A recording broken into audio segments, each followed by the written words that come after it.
Okay, welcome to the October 24th edition of the Fats, Fuels, and Oils webinar. This week, we're going to talk a little bit about what's going on in the soybean oil market and why prices might be falling despite generally, I think, sort of bullish fundamentals, at least on the monthly data. That runs a little bit behind, but still. And then we're going to talk a little bit about the EMTS data that came out on Thursday, and also talk a little bit about the NOPA report that came out last week. And of course, do our usual little quick roundup on what's going on with the soybean crops. So U.S. farmers are at it and busy, and they are making a lot of progress in harvest. They're ahead of the 5-year average, little bit behind last year, but they're about a week ahead of the average pace, I guess. And so we would expect that over the next month, about by the end of November, soybean harvest should be finished, and that leaves us with South American harvest and or South American planting. And sorry, I just wanted to make sure that that wasn't somebody telling me I wasn't sharing my screen. I have learned my lesson. So with the US winding down and Brazil winding up, I was going to show a slide of the radar from South America yesterday, which featured a storm in the same spot that we had it last week and where it was several weeks ago. And so really, I imagine the farmers in Rio Grande do Sul are probably ready to see some sun at this point. However, the time in between these storms does allow things to dry out, and they were really dry. So they're going to recharge soil moisture. It still is not something that is a concern, but as planning advances and starts to advance southward, if it continues, it will start to be more of a concern. But currently, the main news out of Brazil in terms of progress is really the fact that farmers in Mato Grosso are clipping right along and getting the crop planted at a pace that is above the 5-year average. And so that's good for the soybean crop, and it's also potentially good for the second corn crop, the safrinha corn crop, if any of you cover or pay attention to the corn market as well. This will get wrapped up, and we'll talk about it less and less. The most important part of harvest and harvest progress is how far you get into the crop, and then what that means for yields. This year still is kind of a bit of a mystery to me in terms of yields. I think most years I have a better feel, or at least I feel like I have a better feel for whether yields are above or below where USDA is. We're still below USDA, but it wouldn't necessarily surprise me to see the crop sort of finish out and yields finish out relatively close to USDA's October assessment. Maybe a little lower, but we shall see. All right, we got the NOPA crush number, and the NOPA number essentially implied a 175 million bushel crush for September, which is a record.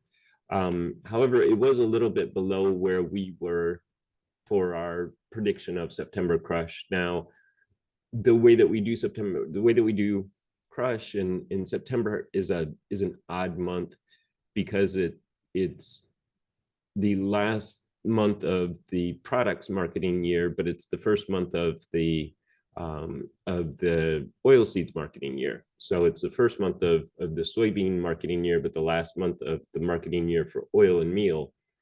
And as a result, what happens a lot of times is in our monthly predictions, what we do is we fudge a little bit and we may boost September up a little bit higher than the seasonal would imply, because we need the extra soybean oil stocks, or we need extra meal production, or whatever it is that that we might want to do. And my guess is that is probably what we were doing here, given the tightening soybean oil stocks. Chances are our prediction was probably a little bit higher than it should have been, but not terribly. And I think the question about where crush is going to go in the next couple of months is going to be relatively critical, obviously, to the soybean oil price, but also more broadly, the whole idea of the strength of domestic meal demand, and sort of what that implies about how much meal we need to start pushing out into the export market, and what that implies for crush margins, and then crush volumes beyond that, will be, I think, one of the key themes for 23-24. I think 23-24 probably will be the first year where we have a lot of excess meal, or at least enough that it starts to impact things in the export market. However, that will depend a lot on domestic demand, and domestic demand has been really, really strong. If you look at average daily use of soybean meal, this chart moves around a lot. I get that, but in general, meal demand has been relatively strong, and there are several spots on the black line, which is 22-23, that are records for that month, or a record just period, in terms of domestic use. Domestic use depends primarily on, or domestic demand depends primarily on chicken demand. Chickens eat a lot more soybean meal than either cows or pigs, and so Fast Markets expects chicken slaughter, or broiler slaughter, to be up 2.6% in 23-24. That's double the 1.3% average for 22-23. And that could mean that domestic demand is a little bit stronger than we had previously thought. That given what's going on with the cattle herd, again, cows don't eat that much meal, but the cattle herd and the pork, the pig herd, that meal demand could be down a little bit. In addition, the chicken flock really last year, over this past year, was recovering from a really bad bout of bird flu in the spring of 2022. And so it seemed like probably the growth that we got last year would have offset the declines from the bird flu, and then maybe a little bit more for sort of, annual year-over-year growth kind of thing. And then in 23-24, we might see a slowdown in broiler production. However, with steak prices where they are, or beef prices where they are, and with pork prices, they were really high and they've come back down, but I don't think pork is certainly a lot cheaper than it's ever been. It may be that even though chicken is a little bit more expensive than it has traditionally been as well, that people are switching from steak or pork to chicken to save money. In addition, while I think there's a lot of opinions about what's going on in the economy, I think one thing that most people agree on is that inflation has been above where a lot of people would like it, including the Federal Reserve and anybody that buys anything, essentially.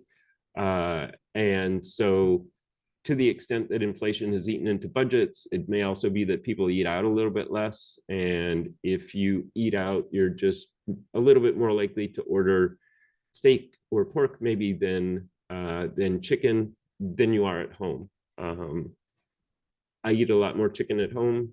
Maybe I'm unusual, but I think that that probably is true broadly across the population. So the 2.6% increase could really drive a little bit stronger meal demand than we thought several months ago. That would help support crush volumes. And on the previous slide, we've cut our crush forecast for 23-24 down to 2.3 billion pounds. We're right around where USDA is. We had it sort of up at basically at capacity, more or less as a placeholder. And now that we've looked at it a little bit, 2.3 seems to work for both soybean oil supply and demand, and then also soybean meal supply and demand, although the oil supply and demand is, at least for our forecast, is probably the more important of the two at this point, because we're not really running out of meal, or we're not supply constrained on meal use, and we may be supply constrained a little bit on soybean oil use. So that goes back to the whole, if soybean oil demand is going to be that strong and meal demand is a little weaker, or maybe just doesn't grow quite as much as soybean oil demand, then the oil share is going to need to rise to a level that will drive crush, and oil prices are probably going to have to bounce. Okay, so now, given all of that, why have soybean oil prices just basically plunged over the last week? I think soybean oil was down, I had 3 cents. I'm trying to remember from a file I looked at earlier this morning, and I can't remember, but it's been down quite a bit. There have been multiple days where soybean oil has been down by a penny or more. And really, if you look at what's going on in soybean oil itself, you've got rising demand from biofuel producers, biomass-based diesel producers. It looks like that demand is going to remain robust and grow going forward. So there's not really a chance for a big break in demand from biomass-based diesel production.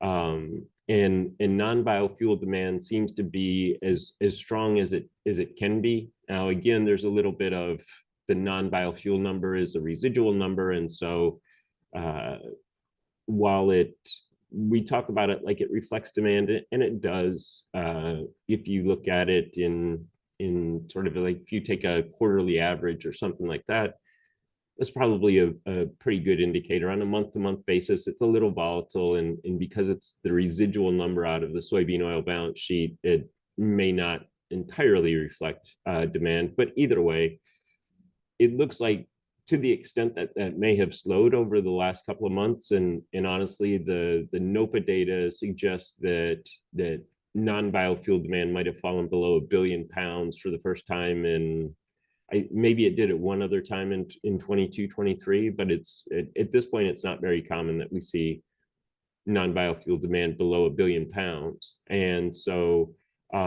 if you have growing biofuel feedstock demand and in non-biofuel demand that wants to be as big as it can, essentially, and you got stocks that are tightening up, then it should suggest that soybean oil prices are going to go higher. And like I said, in the short term, they have not. I think part of that certainly is there are some concerns about whether not all of the demand is going to be there, but I think there are some concerns about margins and falling RIN prices, and what does that mean for biomass-based diesel production, and will feedstock demand really be as strong as it looks like it's going to be, or even has been in the past 3 or 4 months. And there's nothing that we see, honestly, that would suggest that those are things that the market should necessarily be concerned about. And in fact, I think that there are some facilities that produce renewable diesel that have had a relatively steep learning curve on pre-treatment. And from some of the conversations that I had with people at the AFOA, it sounds like some of that is getting straightened out, or they're getting to the end of that learning curve, and that there will be some substantial increases, or I guess maybe a better way to say it is returns of demand that haven't been around, at least at full strength or 100% capacity utilization or 90% or whatever, in recent months. And so by the end of the year, I think, you could see another sort of step up in biofuel demand. And then we really are at a point where it's kind of biofuel demand or non-biofuel demand. Our ending stocks for 22, 23 are down to 1.7 something billion pounds, which is not the bottom of the range there, certainly, but it's getting towards the lower end of the range, and it does suggest that the amount of excess supply in the soybean oil market is rapidly being absorbed by biomass-based diesel production. And while you can probably make the argument that given fallen RIN prices, and the implications that declining RIN prices reduce margins, you might say, well, okay, this may be a short-term situation we're in where the demand is really this strong. However, I think that if you look out, or based on our prediction of margins, my biodiesel margin predictions still just will not kind of behave or heal. I took our energy price forecast down pretty sharply this week, and while our feedstock price forecast also came down, the predicted biodiesel margins still are uncomfortably high, I think. And while I still don't believe that biodiesel margins are going to be $1.40 at some point next year, I mean, they could be, but I don't think that that's the most likely outcome. But I do think that it suggests that in terms of concerns about margins, that unless there is something that is just really off, that I don't know that we're going to see big slowdowns in either renewable diesel or biodiesel production in 2024. So that basically leaves, I mean, it leaves a lot of things, but one of them is probably the price of soybeans. The price of soybeans is kind of stabilized, or at least it hasn't gone down as sharply as soybean oil in recent, over the past couple of weeks, I guess. But again, and I'll keep beating this horse and just until I'm proven wrong or it actually happens. But given the anticipated size of the South American crop, and even sort of what's going on in the US, I think you could see soybean prices come down more, and that in theory would pressure soybean oil prices. Now, given the move that soybean oil has made over the past 10 days or 2 weeks, it probably has again gotten to be a little bit oversold, and from a wider perspective, the relationship, the oil share probably is a little low relative to where it will end up settling out in the new equilibrium. It certainly all is above where it has been historically, but again, if soybean oil at some point in 23, 24 is going to need to drive crush volumes, then the oil share is going to need to force that to happen. I put this chart up, and it's not, this chart is okay, but it's not fantastic. It is, the problem with it really is that this is just US ending stocks versus US stocks to use, and the curve against futures prices. And so I put this up here to show that while our forecast for soybean futures are lower than some others, you could make an argument that prices could go even lower. And the best way to do this really is to do this with US and South American stocks. And if you add South American stocks in, then the stocks to use shifts more to the right, and the current price kind of moves farther away from the trend line. So while soybean oil or soybean futures prices haven't necessarily triggered this move in soybean oil, it doesn't necessarily look like they're going to be set up to support soybean oil either. And so it really is going to need to recover sort of on its own fundamentals. Now, again, the fundamentals for soybean oil, I've said this a lot, and I'm sure I've said this on this call. Over the last couple of years, there have been several times that we've predicted a tightening of stocks, and particularly a tightening of stocks relative to use. And that is typically what you would want to see if you wanted to predict higher soybean oil prices. So we're predicting tightening stocks relative to use. There's certainly some seasonal in there where the days of coverage go up because we crush a lot more than the oil demand. And so that's why you see them going up, but generally that trend line is down. And so and even the September number, the last time I showed this slide, the circle for September was a little bit lower than it is in this slide. So that's moved up a little bit, but still the trend is towards lower days of coverage, which is essentially if we stopped producing soybean oil today, how long would it take for, and all of the demand just kept running, how many days would we have before we ran out of soybean oil? So as this starts to tighten, it should suggest higher soybean oil prices. Over the last 2 years, we've had this crazy run up in soybean oil, obviously, where futures went sky high and cash prices touched $1, I think, for RBD at some point, or got really, really close.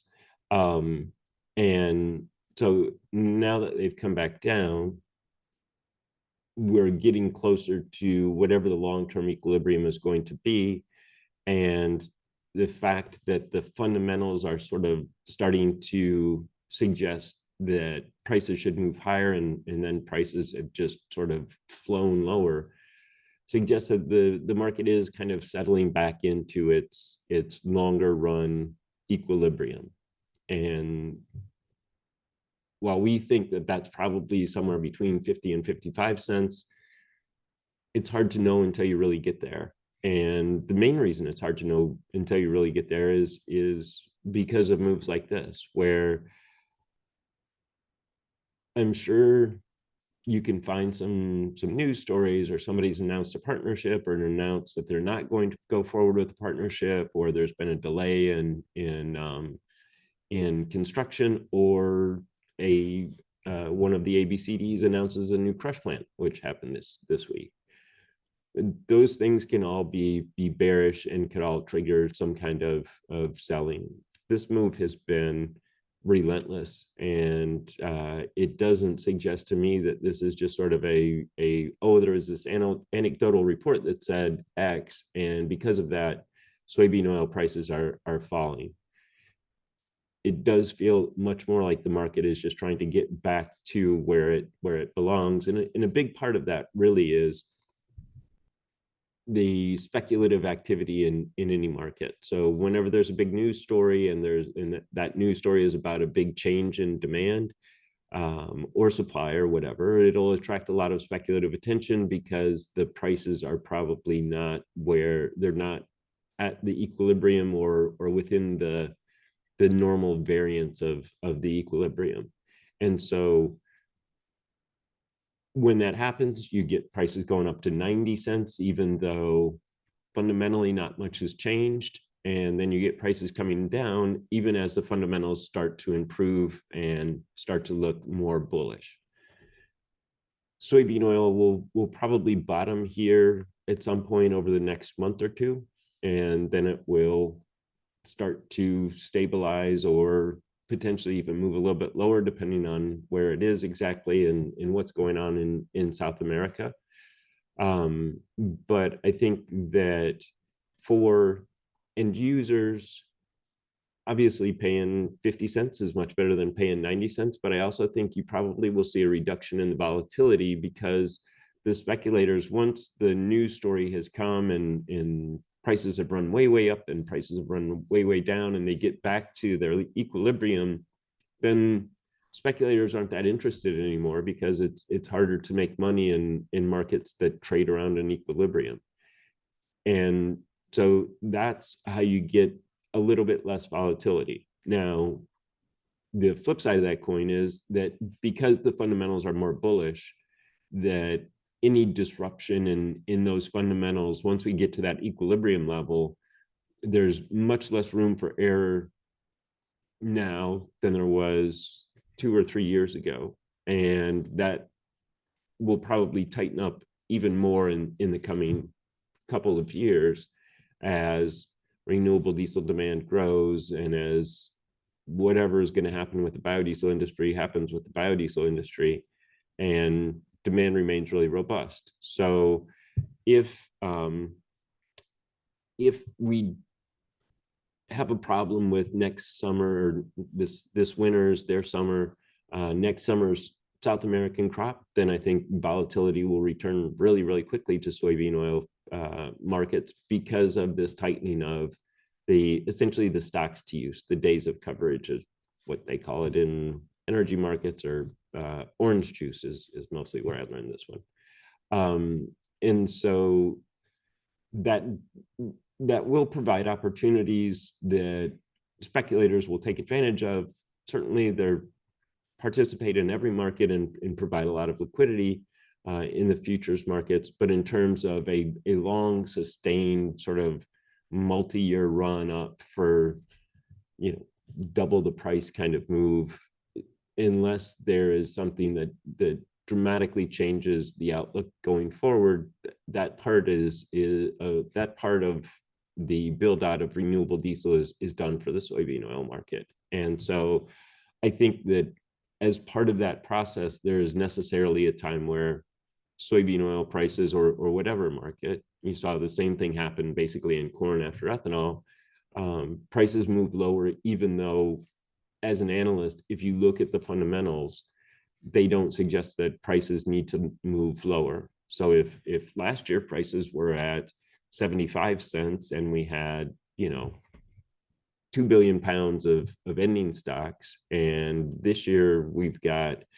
1 billion pounds of ending stocks with more demand than we had last year, fundamentally, most analysts, if you just describe that situation, would say, well, prices need to go up and start to ration demand.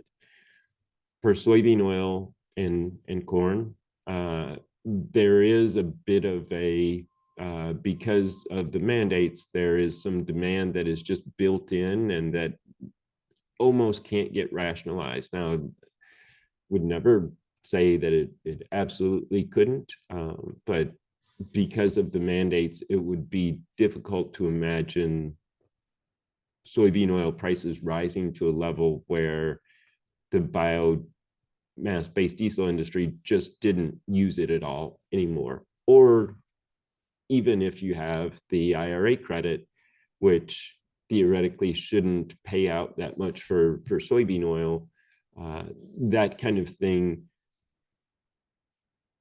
in theory could reduce soybean oil demand for biofuel feedstocks, but it wouldn't necessarily, I don't think, suggest that that we're not going to use soybean oil, or even that we're not going to use a lot of soybean oil, because there just is not enough of the fats and greases, given the current capacities for biodiesel and renewable diesel, to meet the domestic demand, which is why our imports of all of that stuff are increasing. And actually for the 22-23 marketing year, I am relatively sure that the US was a net importer of soybean oil for the first time probably ever.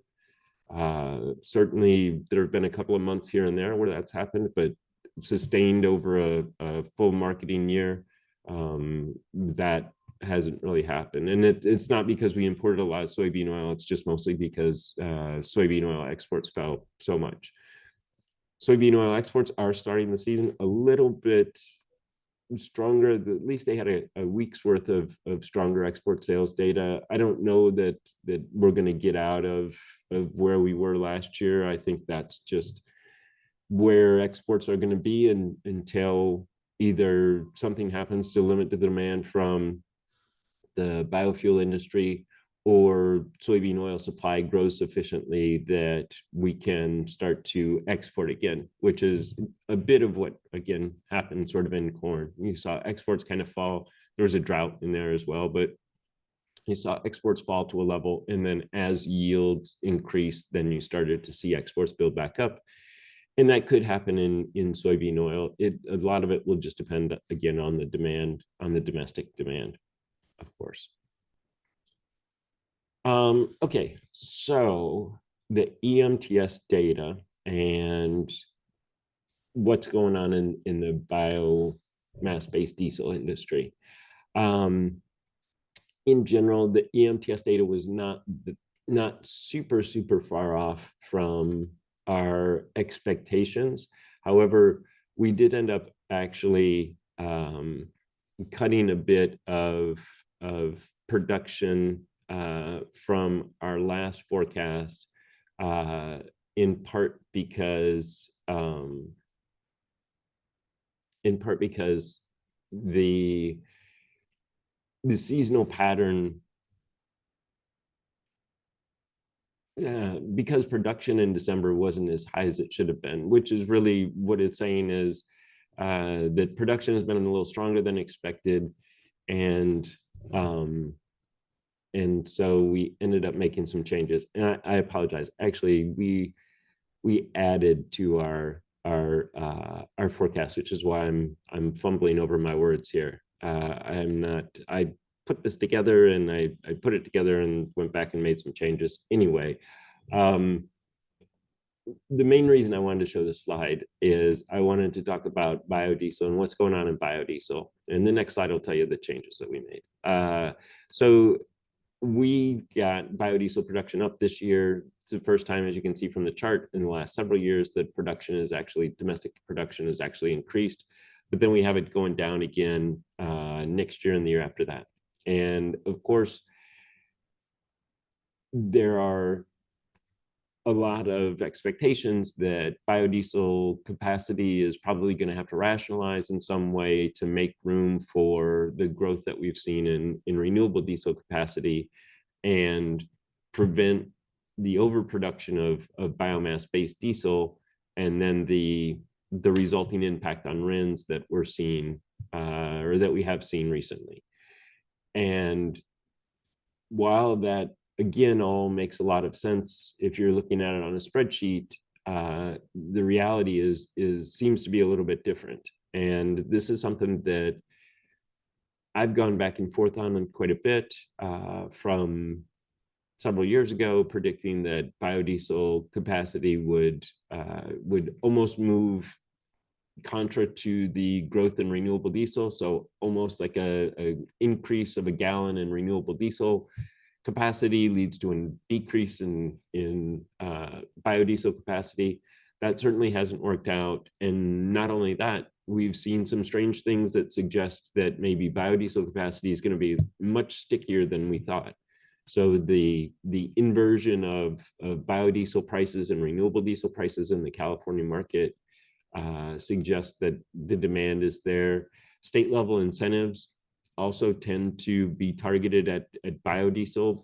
The biodiesel industry has been around for a long time, and so it would make 100% sense that they probably have built some lobbying efforts or do some lobbying at the state level.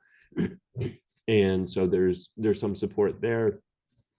None of that would offset the loss in revenue from a switch from a $1 per gallon credit, the blender's tax credit, to a 25-cent credit, just kind of putting a number there on the IRA tax credit. And I don't mean to say that I think that the IRA tax credit is going to pay soybean oil 25 cents. I just mean it's going to be a decrease. And the state level incentives just aren't really large enough outside of the LCFS, of course, but the targeted state level incentives that I've seen aren't necessarily large enough to offset that.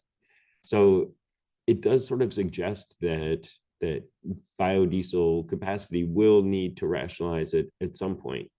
That said, I can't get my biodiesel margins to come down from $1.40 or whatever. So while all of that is kind of going on, just and of course the biodiesel margins are dependent on our feedstock mix, which is heavily weighted towards soybean oil, and so the bearish outlook for soybean oil has a lot to do with where our biodiesel margins are. If that changes, then the margin forecast will change as well. But currently, the margins are so ridiculous that it seems hard to imagine that energy prices fall enough and soybean oil prices rise enough to really reverse that economic incentive to stay open. So what we've done is we've tapered biodiesel capacity down and production down a little bit, and a little bit of it is going to kind of be, well, we're going to see how the industry reacts. If I talk to people now about it and ask them, so, what are you going to do when they switch to the Inflation Reduction Act credit? People certainly have plans, but I don't know that anybody has convinced me that losing that revenue is not going to hurt the industry or is not going to result in some capacity utilization or rationalization. It does sort of suggest that there may be a bit of a surprise when we get there, that we might see kind of a lot of smaller or single facility biodiesel companies slowing production or idling plants or closing plants. And some of that's already happened, and there are anecdotal reports about that too, and that probably is contributing a bit to the decline that we're seeing in soybean oil prices. However, I don't know that a lot of what we've heard of already has been permanent closures. What we've heard is, maybe we'll close this plant, and then maybe we'll produce 50% or maybe we'll do 50% capacity utilization at some other plants from one of the larger producers. And that kind of makes sense. And if you think about sort of larger producers with that flexibility, obviously the crushing companies with integrated biodiesel production, they have a lot of flexibility in their capacity.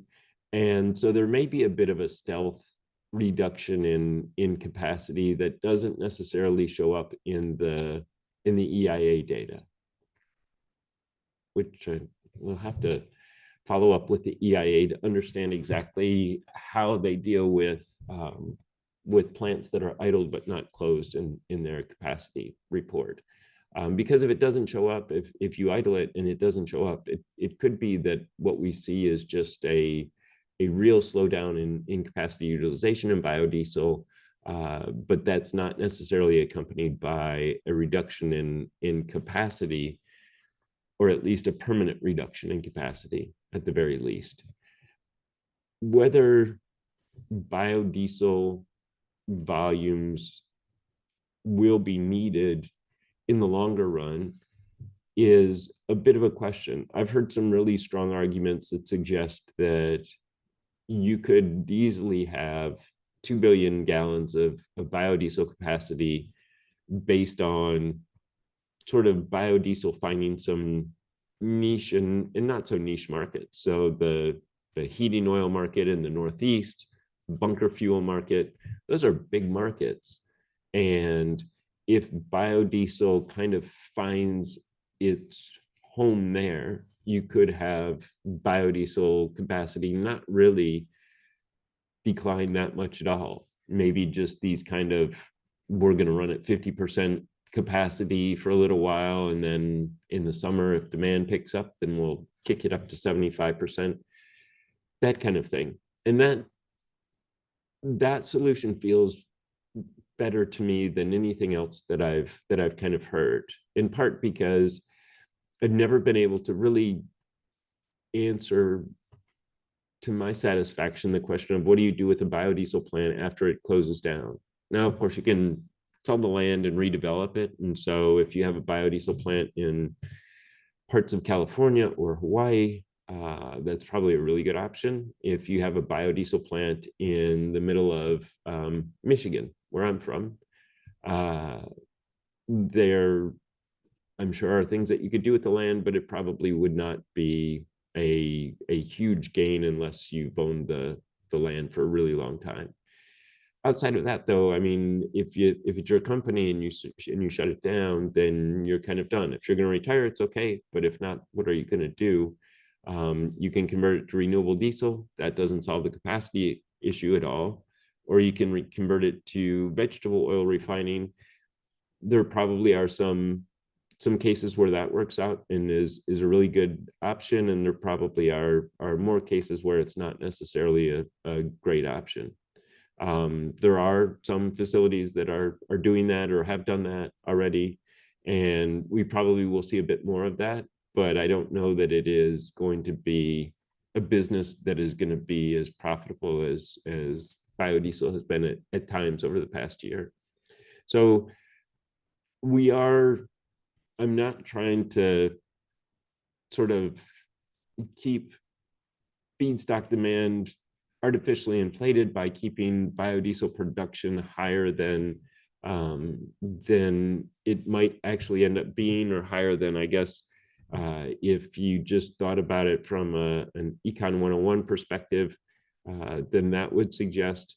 It's just that there doesn't seem to be a really great answer that kind of satisfies both what do you do with the plants and how do we resolve the issue of all of this capacity with, at least in some sense, limited demand, or limited demand based on the mandates kind of thing.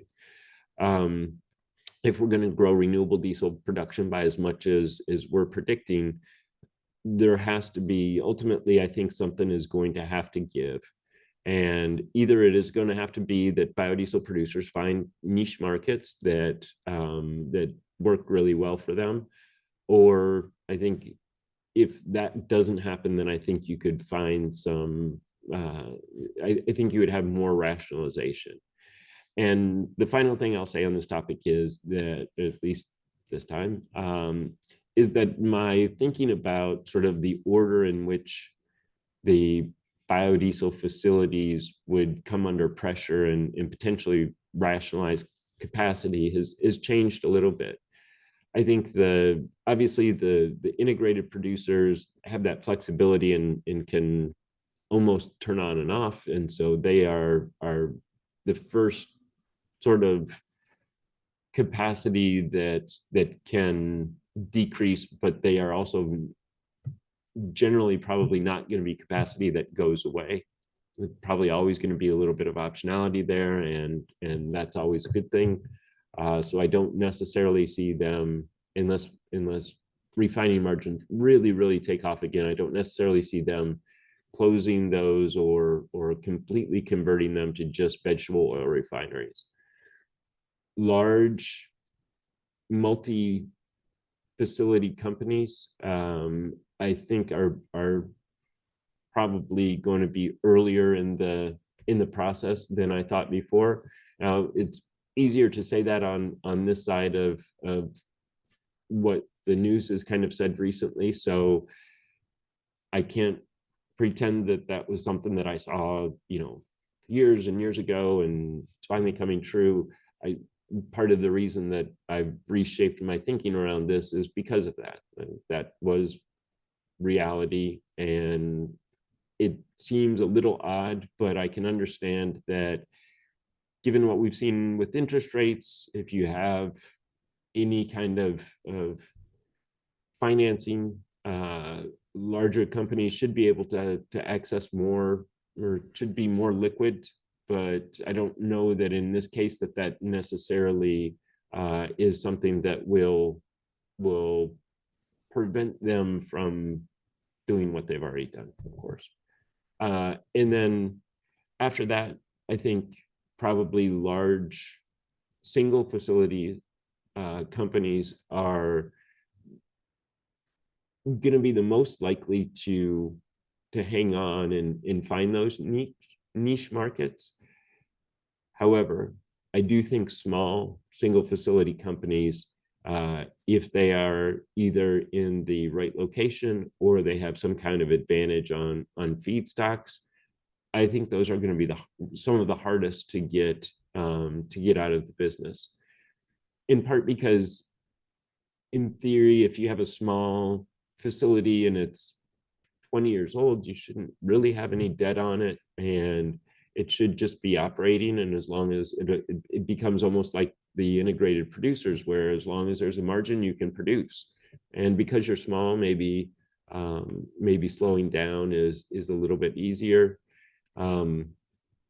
We'll see. I haven't. This has not been an area where my predictions have excelled. So take all of that with a big grain of salt. Okay, the busiest charts in the world. So this chart obviously shows the biomass-based diesel production and the implied mandate, including the undifferentiated advanced, which is the advanced mandate less D3, D4, and D5 production. Whatever's left over, we add back to biomass-based diesel, and then also the ethanol gap. Whatever's left over there, we divide by 1.5 and add back to biomass-based diesel. And our overproduction relative to that calculated mandate increased by 180 million gallons from last month. And that is the change that we made to our biomass-based diesel and renewable diesel production figures following the EMTS data. And it was because if you looked at sort of the monthly pattern of production or production on an average daily basis, the strength in production recently had sort of outstripped our forecasts. And so we needed to kind of raise everything to keep everything sort of in line. We have biodiesel mostly flat through the end of the year. And then we have some increases in our renewable diesel production into the end of the year. And then next year, we obviously take biodiesel down a little bit. Biomass or renewable diesel could ultimately be higher, or maybe even a good bit higher than we're predicting here. I think by the end of this year, I'll have a better sense of that. Obviously, we'll have some more data, but also again, based on some of the conversations that I've had recently, it does sound like there's going to be some changes, or at least some additional, or the restoration of some renewable diesel capacity that hasn't been operating fully. And so to the extent that may boost production, if you look at the chart now, I would say that, renewable diesel production is probably 235 a month or so. And if that boosts it up to, 280 or something, we'll go back and make changes. And it's a little difficult to know exactly where that is, in part because I think that the problem with pretreatment has been one that either can really, really slow output. So if you're really reliant on your pretreatment unit and you're still on the learning curve, and your pretreatment unit is not kicking out feedstock that meets your spec, then it may impact production. And conversely, if you are having problems with your pretreatment unit and then you buy soybean oil to make sure that your plant continues to run, then you can have problems with your pretreatment unit, but you can still be producing at whatever your capacity utilization is or whatever you've sort of been running at.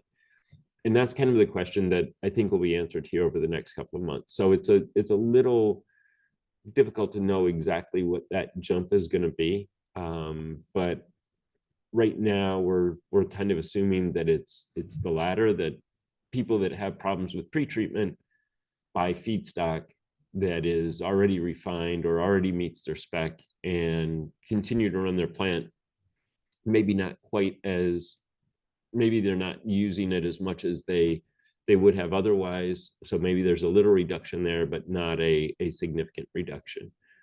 For biodiesel, again, just a little bit of a decrease, not really significantly, from or relative to where we have been, I suppose, in the past. But either way, I think that the next couple of months will provide a lot of insight into what the production for renewable diesel is going to be going forward.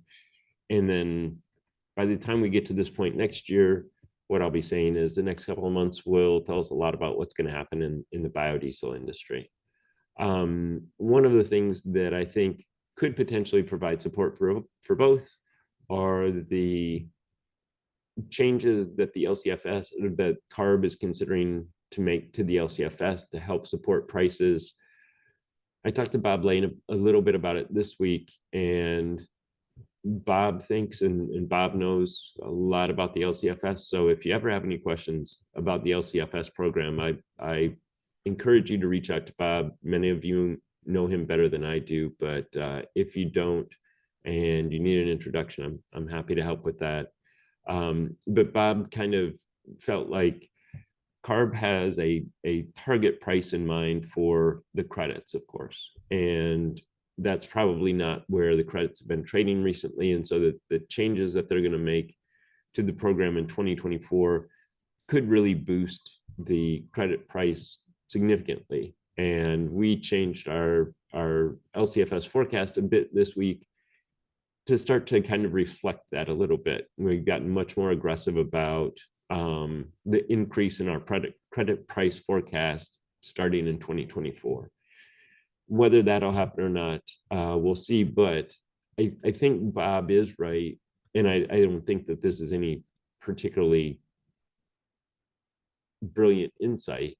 I think Bob is right that CARB has a target in mind. And I think with the changes in 2024, they're going to want to make them such that prices get back towards that target. My question was, well, if the prices go up, that will attract more biomass-based diesel, and then that'll pressure prices. And it looks like there probably are a couple of things that CARB could do, including a more active, I guess, or the ability to more quickly change the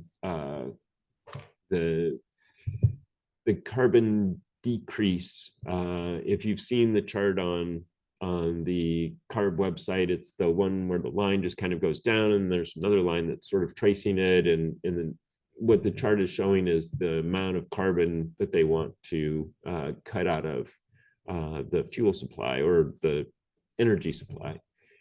And so potentially they could be more active in essentially making deficits easier to generate and credits harder to generate. And that could help support prices, even if we get higher prices and then more biomass-based diesel shipped to the state. It will probably take a little bit for the market to understand what's going on, and then once CARB does make their changes, the market to understand what's going on and to go forward. So it may be that prices don't rise quite as quickly as we think, but I do think that given one, sort of what's happening in the RIN market, and two, the idea that CARB really does want the credits to trade within a range or at least above a target level, it seems likely that those changes will be more aggressive than I potentially thought they would be, and the impact of those changes may be a lot stickier than it seemed like it was likely to be. All right, so imports are something else that will change dramatically once we get to the Inflation Reduction Act credits. I put this up though because I wanted to highlight how strong imports have been recently, up until the last couple of months. Now, I think for renewable diesel, there's always a time around now, September, October, where there's some maintenance at one of the facilities, and so you tend to get a bit of a drop off in imports. And you can see in 22 it was sort of July and August. In 21 it looks like it was just July. This year it looks like it's I guess August and September. But before that, you can see imports were really strong, and biodiesel imports have been really, really strong, really robust over the last 6 months or almost a year now, actually, to the point where we have raised our biodiesel import forecast almost every month. I end up increasing it to sort of make up for where we will have predicted lower numbers, and kind of to make up for that, then I increase it, and I've done that for the last 4 or 5 months, I think. And biodiesel imports, or at least our forecast of biodiesel imports, are as high as they've been since I think Argentina was the main shipper of biomass-based diesel to the United States. Going forward, the Inflation Reduction Act will have a significant impact on the import market. Imports, in theory, don't qualify for the IRA credit. And I say in theory not because I know some loophole that's going to allow imports to qualify, but mostly because I think that business is really creative, and people find ways to do things like get credits for imports legally and above board. But I mean, really smart people think about that stuff a lot, and then you get something that happens that surprises you. I don't know that that's necessarily going to occur in this case, and obviously that's not a 2024 thing anyway. But we do have imports down in 2024, biodiesel imports more than renewable diesel. However, it does sort of feel like, for probably several reasons, but one of them may be that if you are a biodiesel producer and you want to export to the US market, now is a good time to do it. And the window that you have to export to the US market is closing a little bit. Whether the switch to the Inflation Reduction Act credit will completely cut off US imports or not, I think is probably a bit of an open question. Certainly, if imports don't qualify for that credit, that's a big hit on the revenue side, and the exporters will need to evaluate different markets and then ship to wherever it makes the most sense. And so it may be that imports coming to the US are then shifted to, really Europe would be the main competitor to California or Oregon, I guess, where you can still get the LCFS credit or the Oregon credit. However, it wouldn't necessarily surprise me if imports kind of continued to be a little bit stronger than zero, certainly, after the Inflation Reduction Act credit comes into force, even outside of the California market. Because again, it's not necessarily going to be, the question isn't what's the margin today versus yesterday, it's what's the margin today versus other locations that I can ship to. And so a lot of times that question will be answered with the US is still ends up being one of the better places to ship biofuel to, even if you're not getting the Inflation Reduction Act credit. Again, it'll be difficult to know until we sort of get there to see exactly how the industry reacts and exactly what the economics look like. If biodiesel margins are $1.40, then imports probably will continue to flow into the United States for as long as we're using biodiesel. If margins come under pressure, which it seems like they should in theory because of the increase in capacity, then maybe the US isn't the most attractive market, and maybe one of the European markets are more attractive, or maybe some of the producers, certainly Brazil, Argentina, Malaysia, Indonesia, those countries have domestic biofuel programs, and while they produce a lot more relative to their domestic demand and would probably like to export as much of that fuel as they possibly can to offset, certainly in Malaysia and Indonesia's case, or certainly in Malaysia's case, to offset some of their energy costs from importing crude. There will be a lot of different ways that that imports probably at the end of the day won't really shift that much following the shift to the Inflation Reduction Act credit.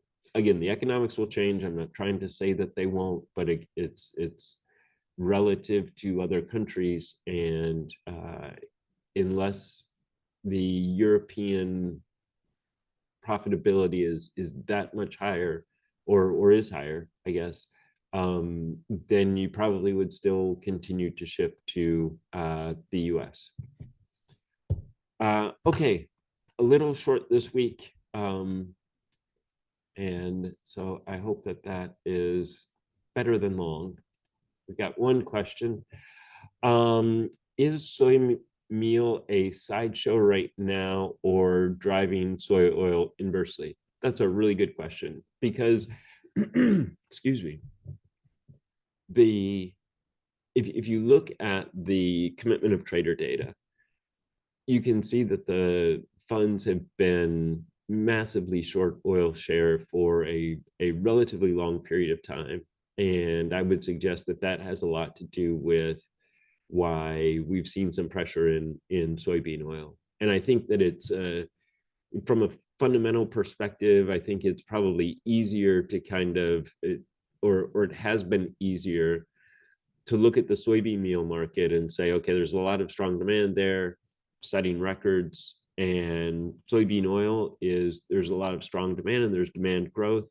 However, if I'm going to take one side or the other of oil share, the soybean meal fundamentals might have been a little bit easier to grasp and predict, and so that might have given managed money traders more confidence in taking those short oil share positions. There's probably some amount of that is just statistical in nature, that is just the oil share has been 38% forever, and once it gets a couple standard deviations away from that, then there will be a certain amount of money that just goes in and bets on that returning to the mean. However, all of that said, recently it has felt like the meal market probably has been driving soybean oil as much as anything else. In that oil share trade is the primary way that kind of happens. I haven't seen the commitment of trader data for this week. I think we just updated it last week. And the managed money traders had definitely narrowed down the position, so it wasn't as short as it had been before. And again, that makes sense because it does start to feel it feels like soybean oil is starting to get a little oversold. And so it wouldn't necessarily be surprising if we had a short-term bounce. I think I said that last week, and I meant longer than 2 days or however long soybean oil prices went up last week before they collapsed again. Um, but a more sustained bounce a little bit. I don't know exactly what the trigger would be, but a reversal in that position would do it. And if you look at that the relationship between the oil share position and prices over a really long time frame, it's not it's not as well correlated with prices as some things are, but it there are times where it really does correlate relatively well. And just based on a chart, maybe I'll put that in a one of the webinars coming up. But just based on looking at the chart, if you look at it recently, it looks really, really well correlated. So from all of that perspective, I would say that meal is kind of driving the show right now. I also think that there is some my latest frustration in forecasting stuff and getting it wrong has been soybean meal prices. I've forecast soybean meal prices to come down for a while, in part because of rising, in theory, rising oil share, and then more recently because I expect soybean prices to fall. And if soybean prices fall, then the whole complex kind of needs to move lower. And so it does seem like soybean meal prices have held up a lot better. Well, there's no doubt that they've held up a lot better than I expected them to. And it feels like they're holding up a lot better than a lot of people expected them to. Uh, Again, just in talking to some people at the AFOA, I think that that one of the things that a lot of people were relatively surprised about were soybean meal prices and the strength of soybean meal prices. And yeah, and I'm one of them as well. And so if soybean meal prices, because demand is strong or supply is limited or whatever the reason is, if soybean meal prices need to be at $400 a ton and you've got falling soybean prices, then the impact on soybean oil from the falling bean prices is actually going to be much stronger. And that's what we're kind of going through right now.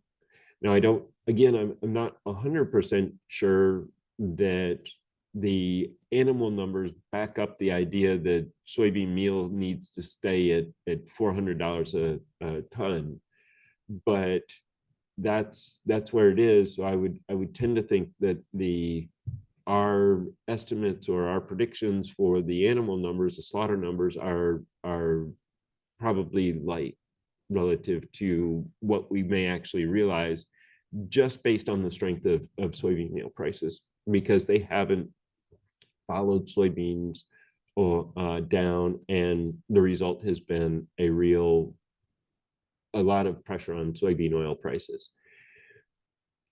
Okay, now I've said all of that, there isn't anything that I can point to that says this is the reason why soybean meal prices are so strong and are holding in there. Like I said, I mean, the animal numbers are where they are, but they're not sort of knock your socks off strong. And it just seems like the soybean meal market has held together for a lot longer than in theory it should have. Part of that certainly will be the crushers trying to maintain their margins. And so they will, and still are, matching their crushing volumes to soybean meal demand. And as long as they can keep that market, the domestic market, a little tight, it will continue to support soybean meal prices.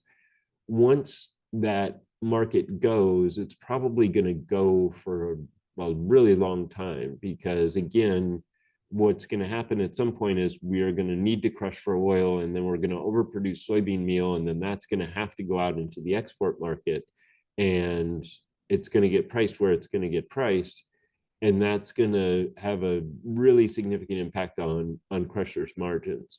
So for as long as they possibly can, they're going to want to maintain soybean meal prices as high as they possibly can, because it's what most of the soybeans made out of. So even no matter what the demand is or anything else, there's just more soybean meal in a soybean. So it's more important to the or at least currently, it's more important to the crush margin than soybean oil. That's tightened up a little bit, of course, but it still is the main thing. And beyond that, once the crushers sort of lose control of that market, I don't think they're getting it back.